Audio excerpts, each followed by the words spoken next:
million? Wala sa usapan natin ng kita. Saan galing ang pera? Parang hindi naman katakas eh. Pinakipag-hatiyan natin dito. Saan ang pera ko? Alam na lang natin kung gaano importante ang buhay mo sa tatay mo. Akala ko kahit anong okay lang gawin basta para sa pamilya. Kung ayaw siya masaktan, kung gusto mo pa siya mabuhay, bayaran mo kami.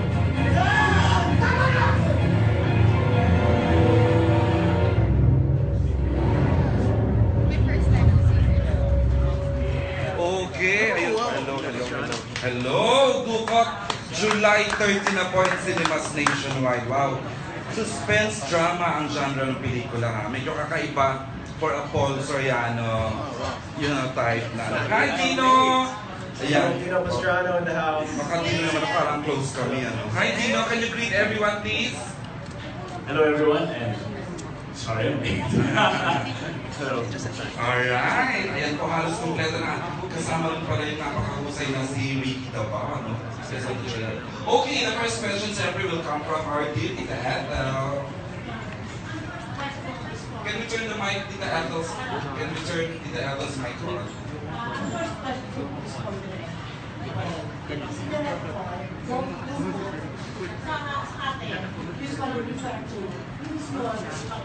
Pickpocket. But based on the trailer, parang iba ito. Can you elaborate? Yeah, actually, Dukot or captured, taken. Parang yan ang title ng film because the film is about kidnapping, small-time crimes, small-time robberies. And it's also based on a true story, on a true kidnapping that really happened about 6-7 years ago. Wow! And because of all my research, I found this particular kidnapping to be quite cinematic, just like a movie already. So we developed the screenplay together with my screenwriter, Froilan Medina, who I've worked with Kim Kulafu and Thelma. He also wrote my last 2 films. We developed Dukot for about 2 years. For about 2 years, we were writing the script, and up to this day, I can't really say my research because those are all classified and confidential kidnapping cases. We're not allowed to say the names. Pero they allowed me to use the story. So, yeah, Dukot was a title we came up with because the character that Enrique Gil plays here, Carlos Sandoval, was taken. Dinukot siya. Parang ganun. Tita Ethel, gusto mo malaman, tarangin natin role nila isa-isa. Ano medyo... Okay, let's start with Miss Bing. Miss Bing, your character, your role, really tell us. I play the mother, the victim. Oh. Yeah, of these 2 beautiful kids. What can I say?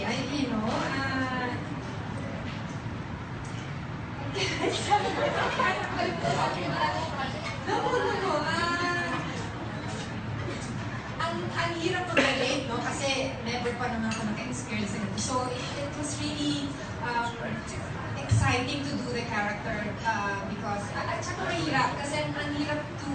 Emotional requirement yata, actually going through the role of... mahirap siya. Medyo mahirap talaga. Okay, thank you, Miss Bing. Alex, your role.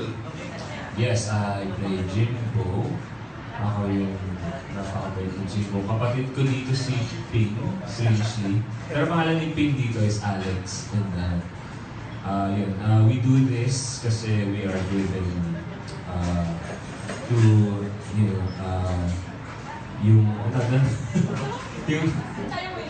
the extent ng yung crimes kasi kailangan namin dahil lumaki kami sa hirap, hindi kami and we got our father na maaga and basically just driven to do this because kailangan namin. Kanino dikit ang character mo, Alex, sa cast? Kanino? Kay Shotgun dyan, kay Tito Boyet. And kay Dino and kay Girlie. Oh. Pero mas opinion, so... Okay. Thank you, Lex. And of course, Banks. Ako po dito si Girlie. Parang go with the flow type of girl. Na girlfriend niya, Alex. Okay. So, actually walang walang challenge. Chika. Alam mo, di po ako dito. Hindi, walang backstory. yung ano ko. Pero? Yung character ko. Pero kasi, I'll do anything for Alex. So, kung very sinusuportahan ko actually. siya, yung pamilya niya kasi ka-close ko yung family niya. Ayun. So kahit na medyo hindi na tama yung ginagawa, parang ano pa rin ako, support pa rin ako na girlfriend. Matinding dramahan ang ginawa mo dito. Hindi po masyado. Hindi masyado. It's an action-packed movie, pero sa character ko, medyo relax lang ako. Okay. Alright, thank you. And of course, Dino, would you like to tell us your character, your role here? My character's name is Tiny. Pinsan ko si Curly, which is played by Banks. Soft-spoken yung character ko. Pero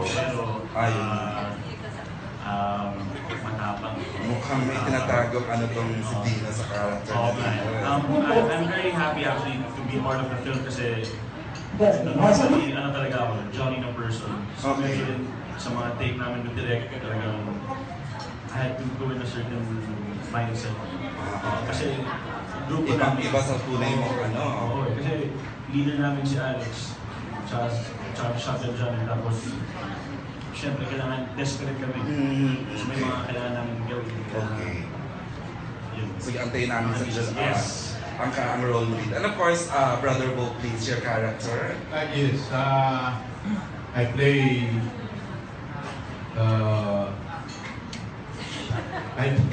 Shotgun Johnny. No, it's Manong Johnny. Manong The Johnny. name is Manong Johnny. I used to play the boy next door before. Parang Then I Ken played before. nagkaroon ako ng mga roles like father of What's up, Sheena, all that. Love triangles and all. Now, I play Manong Johnny. The name alone. Manong na ako ngayon. Manong is cool. And then si Manong Johnny always carries a shotgun. So he's he's a tough, silent guy, but wise dude. And he's a member of the gang, Okay. the Dukot gang. Alright. Thank you. Shaina, your role here. I play the role of Kathy Sandoval. Anak po ako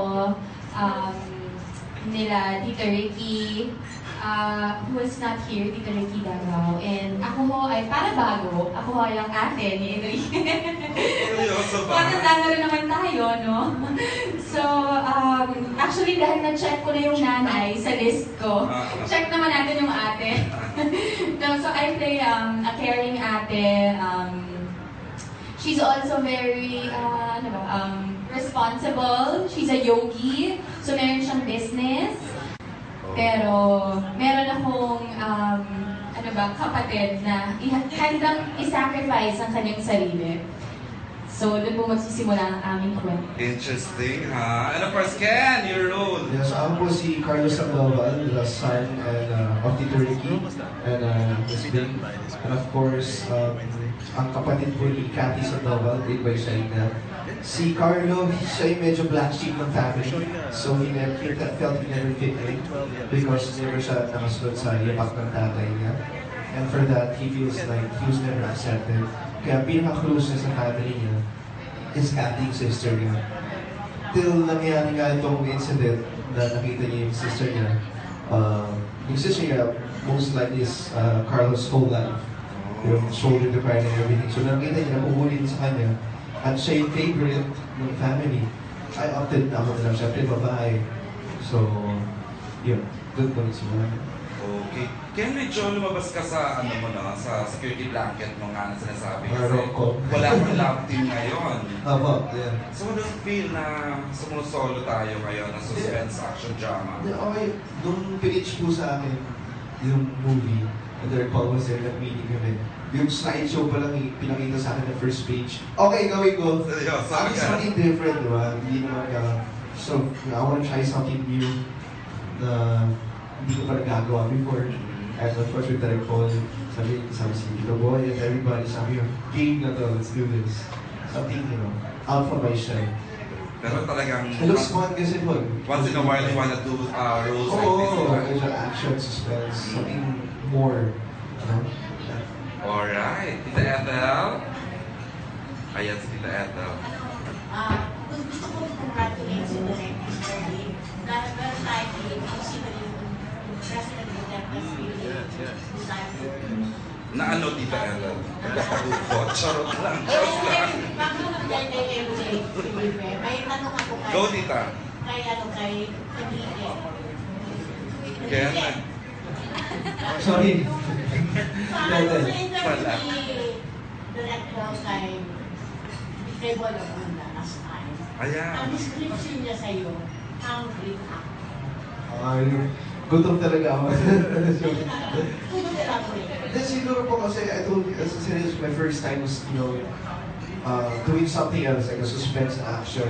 And it was my dream to do that. Siyempre, with ABS, almost all my work has been mga rom-com, and I enjoy it a lot. But sometimes, siyempre, you wanna mix things up a little bit. You get to learn a lot from different things and with other great actors.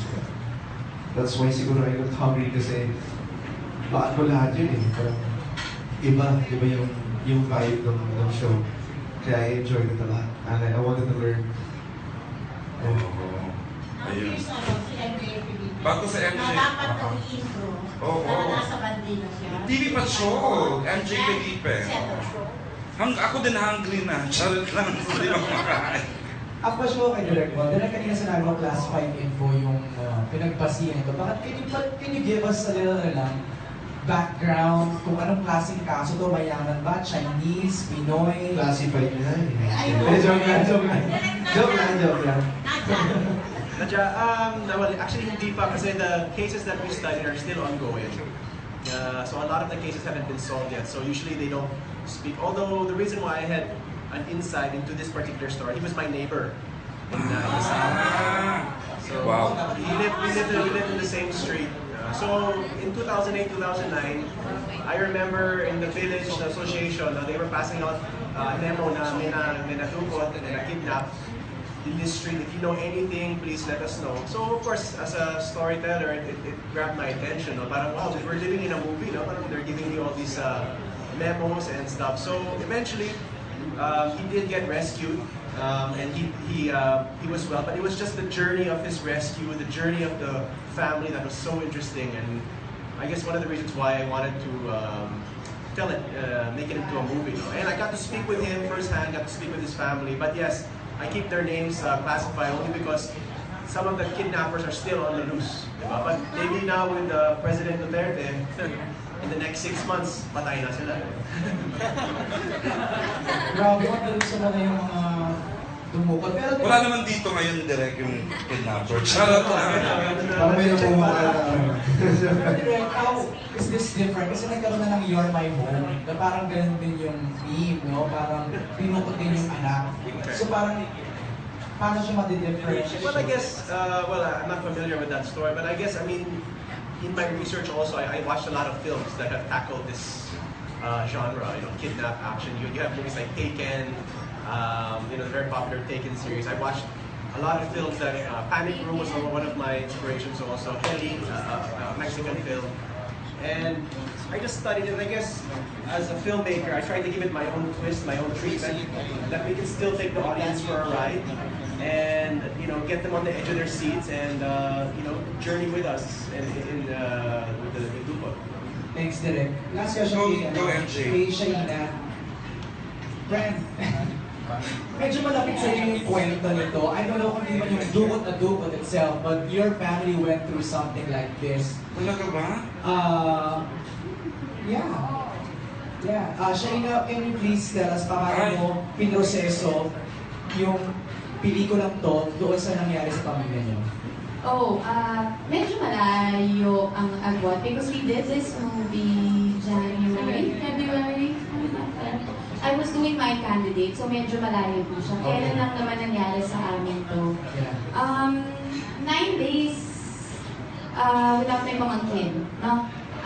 But naibalik naman sa amin, and medyo we want to be very careful dun sa mga statements na ibibigay namin kasi nasa korte pa siya. But how was that emotionally for the family, especially sa'yo?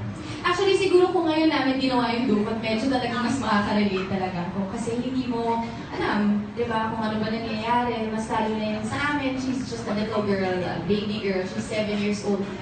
So, nakakatakot na wala ka namang ibang magawa, kundi ipagdasal na lang talaga, no, that everything will be okay and ibaba ang lahat ng ego, ang pride, para dun sa welfare ng bata. Because at the end of the day, ang nagsasuffer is not us. Hindi kami mga matatanda, okay lang eh. Pero kapag kabata na yung pinag-uusapan, ibang ano na yun, di ba? So sana maayos na. Mas careful ba kayo? Mas mag-ingat kayo ngayon when you bring si Yana out? We're very careful, but at the same time, nagtitiwala kami that no one is above the law. And nagtitiwala din kami sa mga lawyers namin. And magiging maayos rin naman to in due time. Thank you, Shaina. Thank you. Okay, thank you, MJ. Okay, Tita Ethel. Pwede ko ba? Mga ilang taon na He was around 18, 19. This is around 2008, 2009. So he's around 18, 19 years old.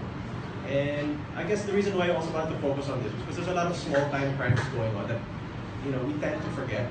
You know, we only pay attention to the high-profile cases, but there's a lot of small-time, middle-class crimes that are happening that hopefully a movie like this can create awareness. And let's not forget that, you know, just because one is rich, we pay more attention. Let's pay attention to everyone's case. We're all equals, I believe. And kidnap, whether you're poor or kidnap, whether you're rich, we should still give it priority. And in fairness naman to our police, our PNP and the staff, you know, they're doing their best. And I really believe, you know, with this administration, mas magaling pa sila na get that. That's why this is very interesting that you should spend time here. Yes, thank you, Manay. Ayun si Jock may... Si... Sabi mo kung sino ka. Okay, si Jock. So parang this is like an 8 to 9-year-old material, direct? Or just the story? Kailan mo dinevelop na mabuo into script? Well, yeah, I first found out about it around 2008, 2009 when we were living in the same village. And then only around 2012, I got to bump into him and then we got to talk. Ayun. And yun, developing into story. You know, when I make a film, it doesn't happen overnight.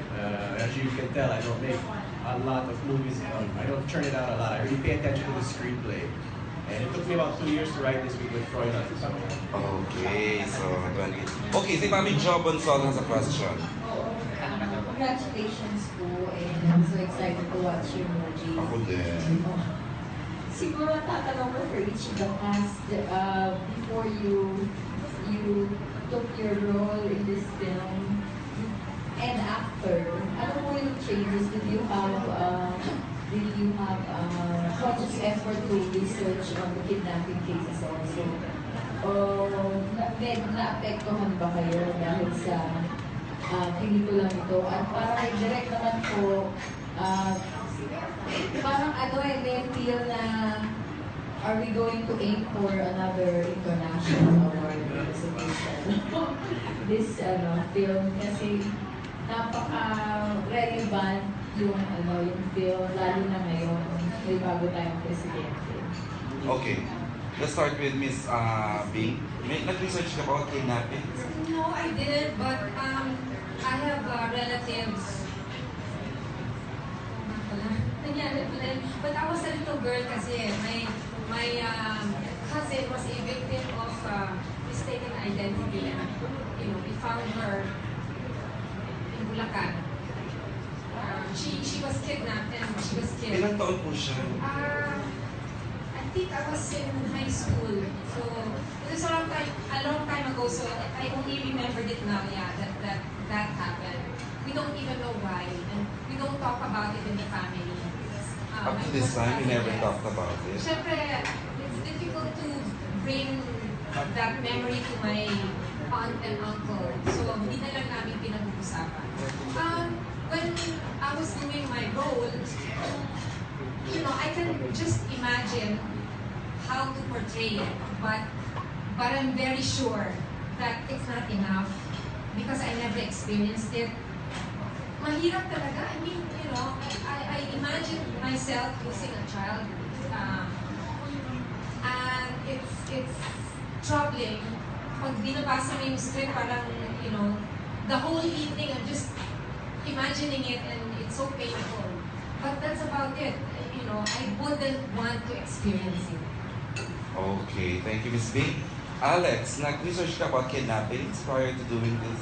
Well, kasi kami yung kidnapper, so kumbaga ano lang, the way it happened was, I'm sure to say it, pero belief na lang kami ni Direct Paul na our characters are like, fans kami ng mga, kasi our father is sa story, wala na siya, pero parang ex-military siya. Working with shotgun Johnny. So parang kami, we grew up sa ganung environment and we use that to our advantage para mag-hold up. Namilitar ang tatay mo, parang gano'n. Yeah. So parang ganun lang. Pero kung meron mo kaming like how to handle a gun or ano ba yung mga like how do you enter a building and you know, yung mga gano'n, ano ka ba? Nag-research? May gano'n kaming briefing kay Direct Paul na isi-speak mo yung unahin mo yung ganito, unahin mo yung kaha, lahat-lahat. Breaking and entering. Yeah, so parang ganun yung research namin. Hindi naman siya like malaking research, pero minimal, pero very vital sa story ko. Like, how we are as, hindi kami yung typical na hold up, pero mukhang marunong kami, hindi kami yung basta-basta lang. Wow, ang dami pa namin matututunan sa role mo dito. Pero mukha lang pasabolero pag sa screen. Naman, okay, we know you. Okay, Vance. Actually, this is my second film na about kidnapping. Wow, what was the first? First po, Burgos, based on a true story din po, kasama ko si Lorna Tolentino. Although, kasama ko doon sa family na tinutulan. This time, kami yung manudukot. So, there's a difference. Pero, yeah, after filming, talagang I get curious. Sometimes, I go to Google, pero you have to know the specifics para makuha talaga yung entire story. Pero minsan, when I have time, nakausap ko yung staff. I ask about what really happened, gano'n. Not to the extent na may sobrang research. But, ang maganda rin kasi sa movie na to, it's not just based on a true story. It's not just action-packed. It also tackles about family values. So, one thing's for sure, after you watch this movie, mapapaisip ka, hanggang saan ba ang kaya niyong gawin para sa pamilya mo? So, yeah. Wow, may pahugot naman para, may padukot, quote naman para. Dukot! May dukot si Banso. Shalina, hindi mo alam nangyayari pala sa family. Oh yes, kasi natapos ko na pong gawin to before it happened. It happened, the thing with my family happened a month ago lang eh. So very fresh pa siya. Yeah, a month ago lang. Okay, so yun po, medyo nahirapan ako to really relate kay Kathy. Kasi never pa naman siya nangyari. Had I known na mangyayari, di ba? Parang, okay, sige, alam ko na kung paano pala mag-worry, kung paano ka hindi makalagay, hindi mo alam kung anong gagawin mo. So, ano na lang, ipagdadasal mo na lang ba? Kasi 9 days, no? Oo, 9 days. Ba yun? Pero ito itong role ko, just like my other roles, parang ini-imagine ko na lang kung paano nga ba talaga. Kung ako nga ba talaga yung ate, I would really feel bad kasi dapat sana ako na lang Ako na lang ang dudukutin. But then, nag-sacrifice nga itong little brother ko. And nag-present na siya. So, ang ending, siya ngayon ang nadukot. So, yung struggle ko as Kathy is yun. Nakukonsensya siya. She feels really bad kasi in business, sana siya na lang yung dinukot, yung little brother pa niya, yung napunta sa hindi masyado magandang situation. Well, I was really very excited to do this film. I did this during yung ginagawa ko yung My Candidate. And sabi ko, sige, go, maski sabay. Okay lang. Because I really wanted to work with a team of Direct Paul. It's actually the theme of this one. Siguro pareho kami ni Enrique, no? Nasanay po kayo na nakikita na drama, what's the story of us, rom-com, parang ganon. So, very refreshing to do a role like this, a project like this. And yung last na nagawa ko parang ganito is on the job pa. So, a long time ago. So, yun, na-excite ako na at least meron tayong, ito literal talaga na bagong maiyahain sa mga moviegoers natin. Yun ba? Okay, thank you, Shayna. Dino, did you do research for? Like Alex said, hindi naman kami part ng Dukot crew, so as kidnappers, parang nag-isip na lang ako ng mga, sabihin mo, friends ko na writers, kung paano ba, dapat yung emotion na matanggap na, or dapat na-experience namin. So, most of them said, escalation, medyo aimless lang talaga yung very selfish din. Although, in a way, pag ginagawa namin ito para sa sarili namin at sa pamilya namin, selfish pa rin siya kasi wala kami pahayag with anyone else. So, yun yung the extent of my research. So, it's a character. Okay, thank you. Brother Bo? Yes. Nung binasa ko yung material, tama yung mga proseso ng kasi alam ko yung process of how to deal with the kidnappers. Kasi I have friends from the police force. So how to deal with the kidnappers and how to negotiate with them. No? So, nung binabasa ko yung material, tama ito. And lahat eksakto. No? But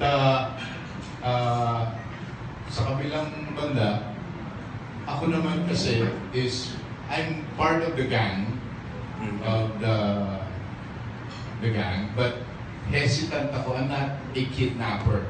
My character, Ma'am Johnny's character, is not a kidnapper. He is a holduper. He was reluctant. He was like against the idea of kidnapping the character of Enrique. Oh, interesting. So,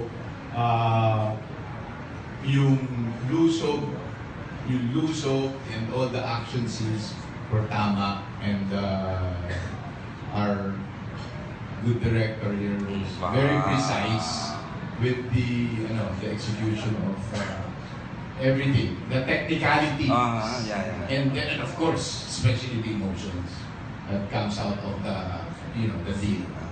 Alright, so yeah. Okay, thank you, brother.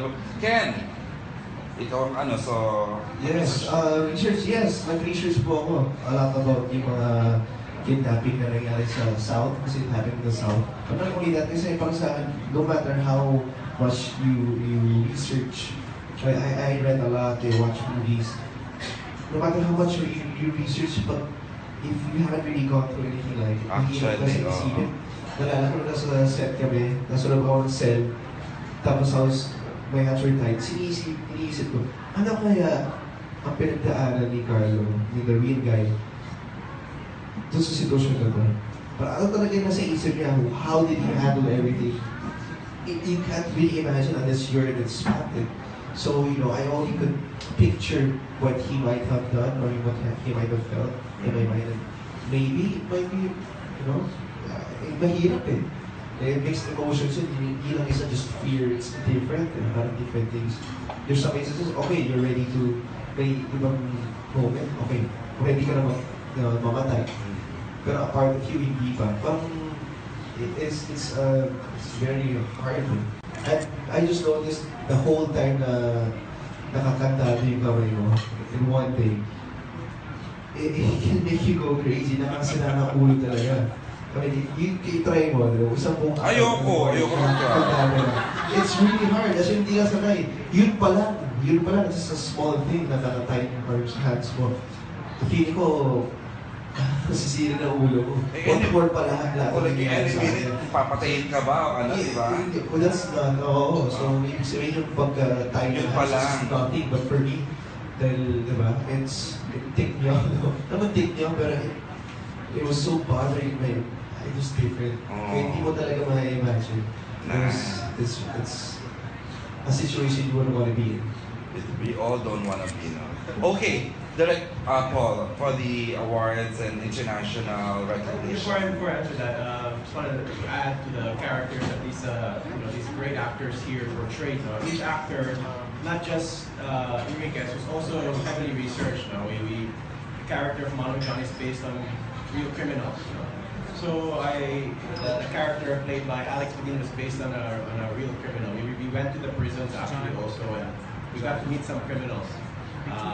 So yun, that's how, at least myself, is able to tell the story. I really thrive on the truth and bringing that truth to the big screen. At least for Dukot, hopefully that's what we achieve. In terms of international awards, well, you know, like, my focus is just telling great stories. I think at the end of the day, the master is the story. And if your story wins those awards, great. But at the end of the day, I feel already awarded working with such a brilliant cast and being able to tell a story, have it come out in cinemas. That in itself is already a big achievement for myself. And so be it. Masaya din eh. I mean, with Hele, with Kulafu, it's reaffirming. But you know, I guess I tell stories to create awareness. Okay, Mami Jo. Meron ka tanong? Sana yung favorite scene mo din. Kasi binabantay ako parate meron kang art sa paggamit ng ilaw. It's my screen play mo talagang flawless. Thank you. Well, screenplay by Freud and Medina was very, very good. My favorite scene, actually, you know, being inside the room, I think, the room that Carlo was in, I overall, and I don't know if it's something that I will achieve, no? It's for the audience to tell me, is I shot the film as claustrophobic as possible. So I used a lot of tight lenses, 135, 85, so my depth of field is very shallow, and I wanted to choke the audience just as well as I was choking the story. So hopefully, when you're watching the film, unlike the last film I produced, which was about 8 hours, so this is about an hour and 20 minutes now. It's about an 80-minute, 90-minute, fast-paced.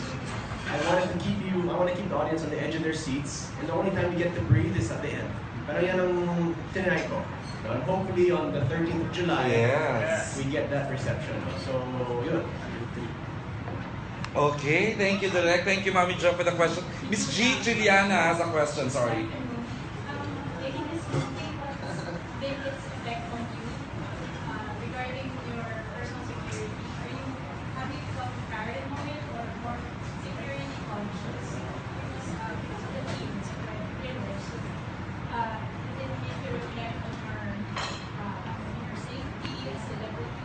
Sinong, the question is for everyone. Miss Bing, na ano ba ang question ba ang ano mo on security?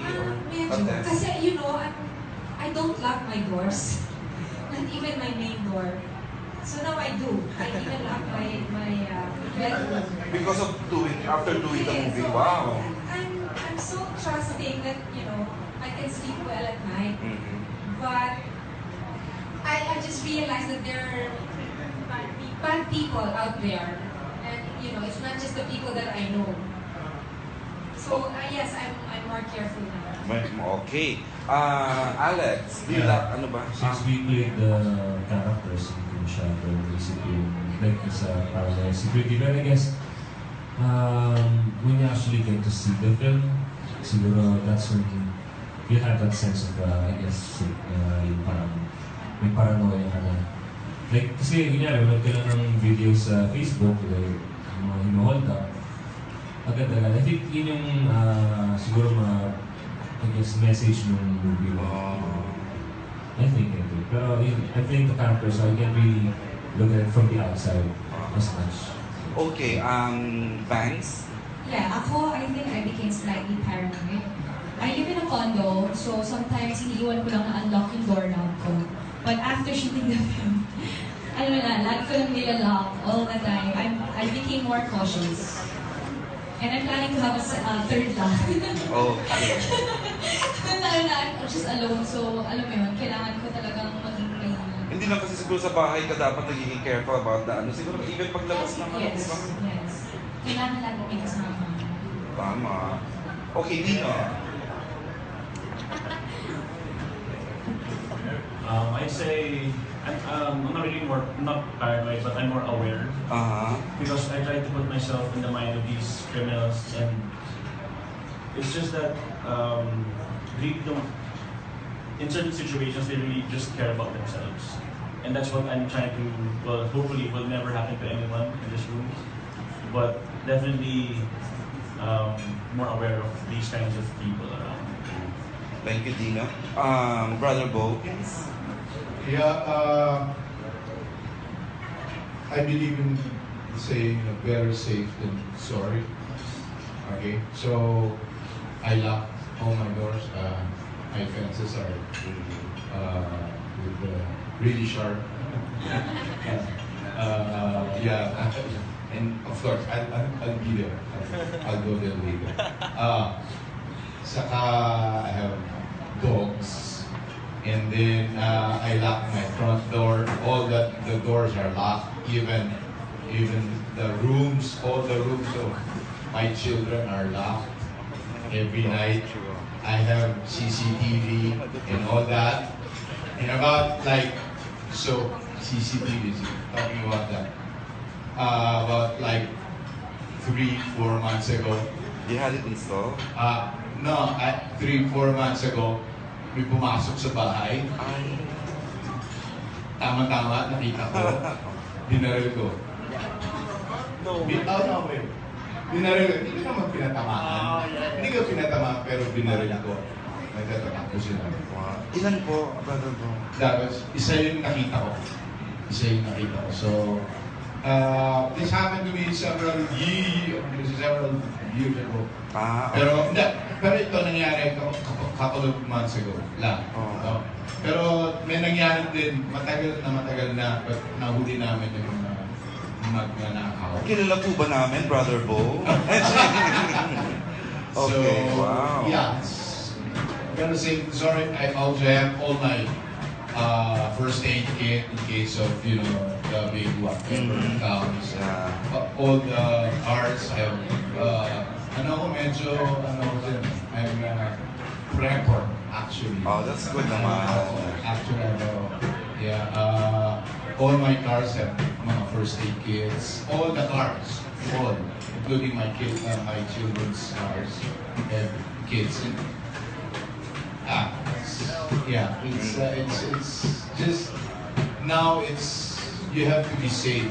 You have to be really secure and use your CCTVs.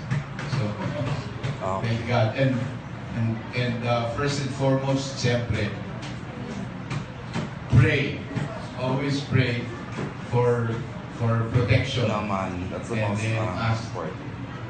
God to let His garrisons of holy angels guard your house, your place, your humble, your abode, your family at the same time. Thanks, Brother Bo. Ken.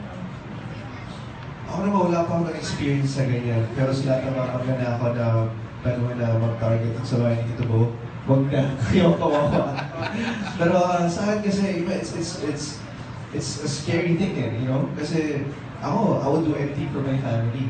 Same as the other magnanapos and all the other people na they're really at that point na they would do literally anything and everything for their family, for their needs. And that's a scary thing. When you're willing to do anything and everything for your family, for your loved ones, you can do even bad things sometimes. And that's a scary thing. And it's true here in our country. Lalo na ngayon, it's people are experiencing hardships. Kaya gusto sa amin protect yourselves at all times. Block everything. Make sure that you're all safe. And just hope for the best. Si Shaina parang laging tama sa iyo yung mga questions. Ewan ko ba kung ano nangyayari? Diyos ko. Well, siguro mas nagiging careful lang kami ngayon, personally, sa mga pamangkin ko. Kasi they're kids pa. Again, alam niyo naman kung gano'n ako malapit sa mga pamangkin ko, especially mga babies pa. So we just want to make sure na they're safe. Tsaka mga kids, laging mayaya na kasama. Ako naman medyo, rin ako I always lock my door. So, wala namang pinagbago doon. But, again, it's just freaky na hindi mo, like lahat naman tayo, okay naman yung, like when you look at someone, di ba, ayaw naman natin mag-judge. Pero, ayan na, nagkakalabitan na dito. Oo, ayan na, see? Pero di ba, you really wouldn't know na meron palang mga ganong mga masasamang tao sa paligid, so you always have to be very careful. And gaya nga ng sabi namin, may kanya-kanya kasing motives, di ba? Yung iba out of desperation, kaya nila nagagawa yon dahil kailangan may makain yung pamilya nila, or it's for their family, or it's for them, it's for their kids. So, mas nakakatakot kapag act of desperation. So, sana with the new administration, mabawasan ang mga manduduko. Yun po. Yun na lang, magtiwala na lang siguro tayo na mahuhuli ang mga mandudukot sana. Okay, thank you, Shaina. The last question will come from, yung ayaw din niyang madukot. Ayan, si Albert. Gusto mo bang madukot? Gusto niya. Siya rin na, magpadukot. Charot lang. Sabi ko rin, laswa ang ibig kong sabihin. Go, Albert, the chicken is out. For direct fault, kasi when I watch the trailer, parang feeling ko, alam mo na yung story.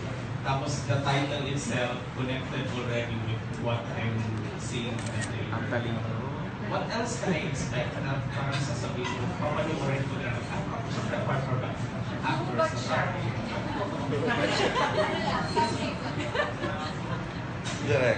Well, yeah, I mean, I think I guess for the audience out there, what they have to expect is the ride that we take you on.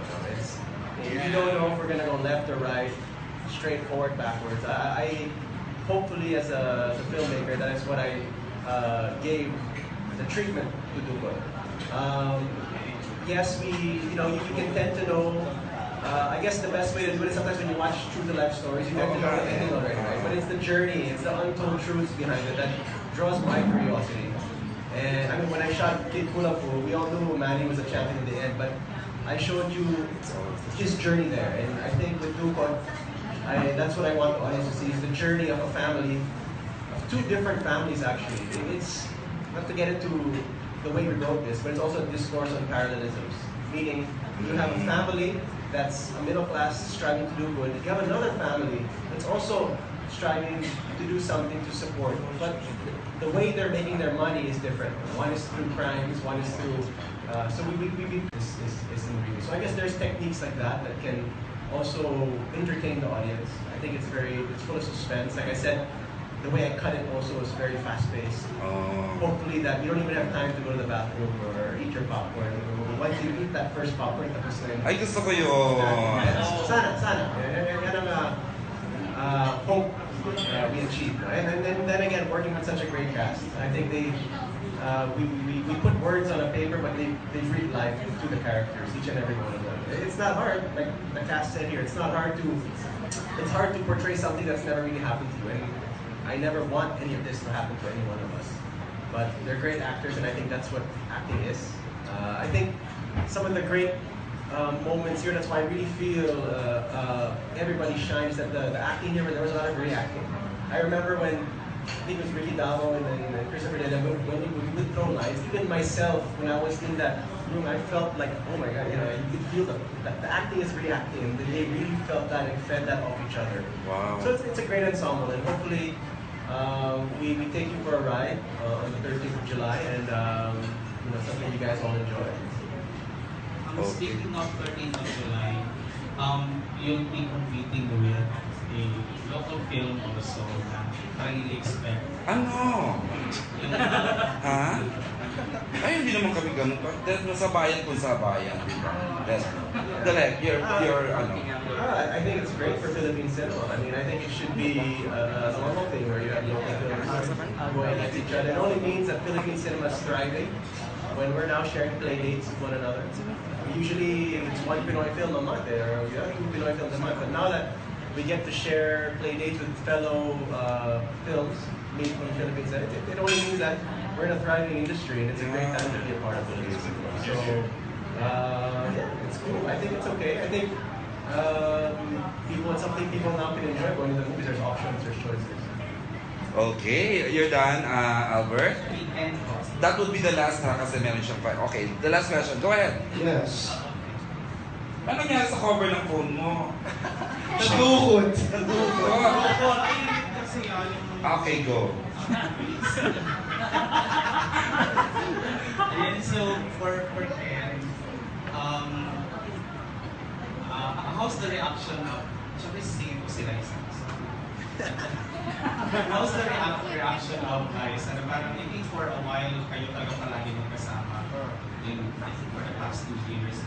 And I think this is the first project na hindi sila magkasama.